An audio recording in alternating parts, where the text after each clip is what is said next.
Surgeries के 4 ऐसे शर्मनाक सच जिन्हें जानकर आप शर्मिंदा महसूस करने लग जाएंगे। लेकिन मेरा मकसद आपको शर्मिंदा महसूस कराना नहीं, मेरा मकसद है कि आप इन्हें जानकर जागरूक हो जाएं और भविष्य में भारत को शर्मिंदा होने से बचा सकें।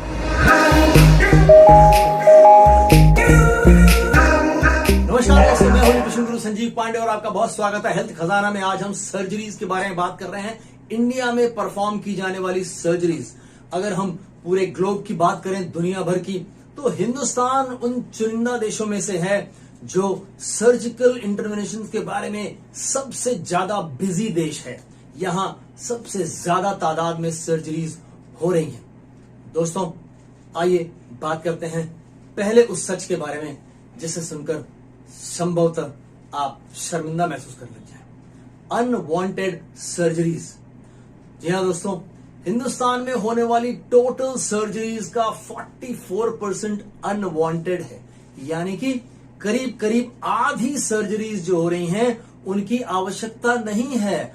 उन पेशेंट्स पर सर्जरी हो रही है जिन्हें सर्जरी की कोई जरूरत नहीं है। दोस्तों, ये एक ऐसा सच है जो सब जानते हैं लेकिन उसके बारे में कुछ करते नहीं। 2005 से 2015 के बीच का डाटा है। 2005 से 2015 के बीच इन 10 सालों में हिंदुस्तान के एक औसत घर में, एक एवरेज हाउस होल्ड का जो हेल्थ केयर एक्सपेंडिचर था वो 3 गुना हो गया, 3 से मल्टीप्लाई हो गया। और मुझे पूरा यकीन है कि जब भी 2015 से 2025 की रिपोर्ट आएगी तो ये 10 गुना हो गया होगा कम से कम। दोस्तों, ऐसा इसलिए हो रहा है क्योंकि हॉस्पिटल्स का कॉर्पोरेटाइजेशन हो रहा है, यानी हॉस्पिटल्स एक कॉर्पोरेट कंपनी की तरह से काम कर रहे हैं और यहां पर डॉक्टर्स को टारगेट्स दिए जा रहे हैं। आज आप हिंदुस्तान में देख रहे हैं 5 स्टार हॉस्पिटल्स का एक कल्चर डेवलप हो रहा है। तो करीब करीब सभी ए और बी क्लास टाउन्स में 5 स्टार हॉस्पिटल्स हैं और अब वो सी क्लास टाउन्स की ओर रुख कर रहे हैं। दोस्तों, इन हॉस्पिटल्स में डॉक्टर्स को कॉर्पोरेट कंपनीज की तरह से टारगेट्स दिए जाते हैं। आपको इस महीने 50 लाख रुपए का रेवेन्यू लाना है हॉस्पिटल के लिए, और इन टारगेट्स को पूरा करने के लिए वो हॉस्पिटल्स हायर कर रहे हैं मैनेजमेंट ग्रेजुएट्स को। बड़े बड़े इंस्टीट्यूशन से एमबीएस लेके आ रहे हैं जो उन डॉक्टर्स को ट्रेन कर रहे हैं कि कैसे उन्हें अपना मंथली टारगेट पूरा करना है। इन टारगेट्स को पूरा करने के लिए ट्रेनिंग्स दी जा रही हैं। और अब तो आप सोशल मीडिया पर भी देख रहे होंगे, बहुत सारे फ्रीलांस ट्रेनर्स आ गए हैं जो डॉक्टर्स को ट्रेनिंग के लिए कोर्सेज प्रोवाइड कर रहे हैं कि कैसे वो उनको सिखाएंगे डॉक्टर्स को कि कैसे वो अपना रेवेन्यू बढ़ा सकते हैं, कैसे वो अपनी आमदनी बढ़ा सकते हैं। शर्म की बात है दोस्तों, शर्म की बात इसलिए है क्योंकि हेल्थ केयर एक सर्विस इंडस्ट्री है जहां पर सर्विस की भावना से उम्मीद की जाती है लोग काम कर रहे होंगे, और वहां पर अगर प्रॉफिट की भावना प्रधान हो जाए तो फिर भगवान ही मालिक है। दोस्तों, यहां पर ये एमबीएस ट्रेनिंग देते हैं डॉक्टर्स को कि आपको क्या करना है। और मेरे एक डॉक्टर दोस्त हैं ऐसे ही किसी सेटअप में जिन्होंने नाम गुप्त रखे जाने की शर्त पर वो ये बताने को तैयार हुए कि क्या प्रैक्टिसेस सिखाई जाती हैं आपको।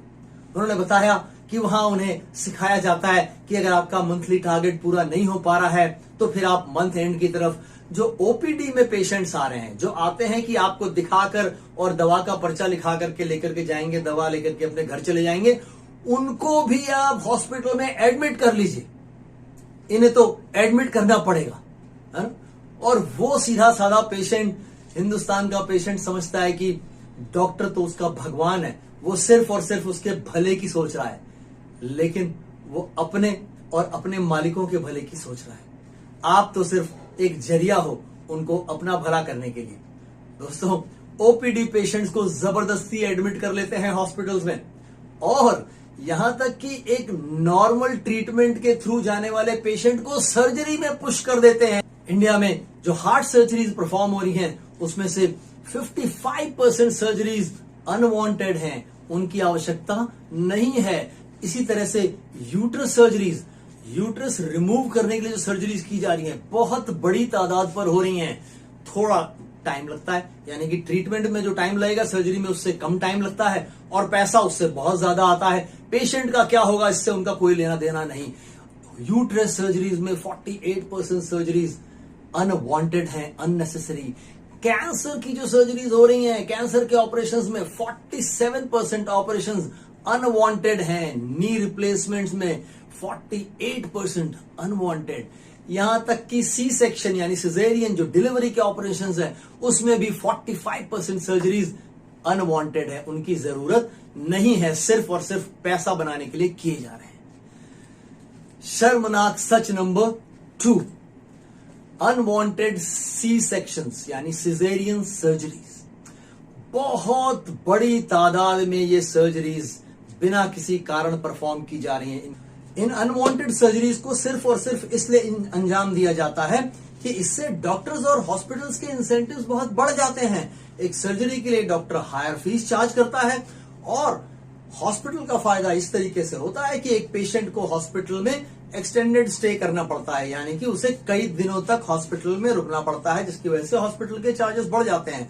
और इसके अंदर एक छुपी हुई बड़ी कॉस्ट होती है जो कि कंज्यूमेबल्स की होती है, जैसे सिरिंज, ग्लव्स। ये वो चीजें हैं जो कि जब हॉस्पिटल में पेशेंट रहता है तो उसके ऊपर इस्तेमाल की जाती हैं और इनको बहुत ही ऊंचे दामों में पेशेंट्स को बेचा जाता है। ये छोटे से बड़े हॉस्पिटल्स के ऊपर निर्भर करता है कि उनकी एक्चुअल प्राइस से 100% से 1700% तक बढ़ाकर बेचा जाता है। यानी एक 100 रुपए का सामान एक छोटे हॉस्पिटल में पेशेंट को 200 रुपए में और एक बड़े हॉस्पिटल में 100 रुपए का सामान 1700 रुपए में भी बेचा जाता है, जो उन्हें कभी पता नहीं चलता कि किस तरीके से उनको लूटा जा रहा है।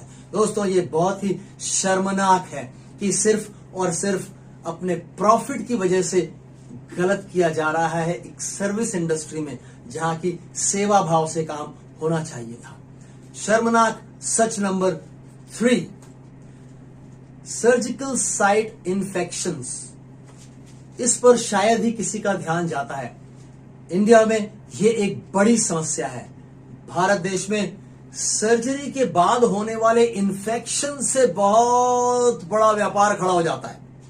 दोस्तों, ये इन्फेक्शंस सिर्फ और सिर्फ इस वजह से होते हैं क्योंकि हमारे यहां पुअर हाइजीन कंडीशंस में सर्जरीज की जा रही होती हैं। स्टेरिलाइजेशन प्रैक्टिसेस हैं वो ठीक से नहीं पूरी की जा रही होती। और तीसरा, ओवर क्राउडेड हॉस्पिटल्स की वजह से, जहां 100 मरीज को मैनेज करने की ही क्षमता है वहां 500 मरीज होते हैं। इन कारणों की वजह से बहुत सारी गंदगी रहती है। हॉस्पिटल्स ठीक से साफ सफाई नहीं कर पाते। एक हॉस्पिटल में जहां 5 बार पोछा लगना चाहिए दिन भर में, वहां 2 बार भी ठीक से नहीं लग पा रहा होता। और हमारे घर से भी ज्यादा साफ सुथरा होना चाहिए हॉस्पिटल, क्योंकि वहां ऐसे तमाम लोग मौजूद हैं जिनके शरीर पे कट्स हैं, इन्फेक्शंस हैं, सर्जरीज हैं, जहां पर एकदम ज्यादा से ज्यादा साफ सफाई की आवश्यकता है ताकि किसी तरह का कोई इन्फेक्शन न होने पाए। दोस्तों, इन इन्फेक्शंस की वजह से एक सर्जरी के दौरान तो पेशेंट सिर्फ 5, 7, 8 दिन, 10 दिन हॉस्पिटल में रहता है या उसका ट्रीटमेंट चलता है, लेकिन उस सर्जरी के बाद हो जाने वाले इन्फेक्शन की वजह से महीनों महीनों उसका इलाज चलता है। और इन्हीं इन्फेक्शंस की वजह से मॉर्बिडिटी और मोर्टेलिटी रेट काफी ऊपर चला जाता है। बहुत सारे पेशेंट्स दुनिया से चले जाते हैं उन इन्फेक्शन से लड़ते लड़ते। उन्हें कभी पता नहीं चलता कि ये जो इन्फेक्शन है वो उस हॉस्पिटल की गंदगी की न साफ सफाई की वजह से था, और लोग समझते हैं कि उसकी मौत का कारण वो जो सर्जरी थी वो काम नहीं की। ऐसे बहुत सारे पेशेंट्स हो जाते हैं जो उन इन्फेक्शंस की वजह से जीवन भर किसी बीमारी से, किसी प्रॉब्लम से लड़ते रहते हैं। शर्मनाक सच नंबर 4, ऑर्गन ट्रैफिकिंग। बहुत सारी सर्जरीज सिर्फ और सिर्फ इसलिए की जाती हैं कि उस सर्जरी के दौरान पेशेंट के शरीर से कोई ऑर्गन निकाल लिया जाता है जिसे आगे उसको बेच दिया जाता है। उनकी सर्जरी से भी पैसा कमाते हैं, उसके ऑर्गन को बेच करके भी पैसा कमाते हैं। वो ऑर्गन उनकी शरीर से चोरी कर लिए जाते हैं। और दोस्तों, ये चोर कहीं से और नहीं आते, ये उसी मेडिकल सिस्टम से आते हैं, उसी हेल्थ केयर सिस्टम से आते हैं। ये वही हेल्थ केयर प्रोवाइडर्स हैं जिन्हें एक पेशेंट अपना भगवान समझ करके हॉस्पिटल में जाकर के अपने आप को उनके हवाले कर देता है। और इस तरह की सर्जरीज परफॉर्म की जाती हैं। जहां क्या कुछ हो रहा है, बहुत सारे ऐसे केसेस आप मीडिया में कभी कभी निकल करके आ जाते हैं सामने, तो देखने को मिलता है, बहुत ही शर्मनाक है। दोस्तों, हमारे देश में गवर्नमेंट को जल्द से जल्द हेल्थ केयर रिफॉर्म्स लाने की जरूरत है, ताकि सबको safe, affordable and equitable access हो सके सर्जरीज के लिए। दोस्तों, इन सब चीजों से बचना चाहते हैं तो आपके पास एक और तरीका है। Prevention is better than cure. आप जब स्वस्थ हैं, जब आपको कोई हेल्थ चैलेंज नहीं है, उसी समय इस चीजों का ख्याल रखें कि ऐसे किसी हेल्थ चैलेंज में न फंसें जिसकी वजह से आपको इस चक्रव्यूह में जाना पड़े।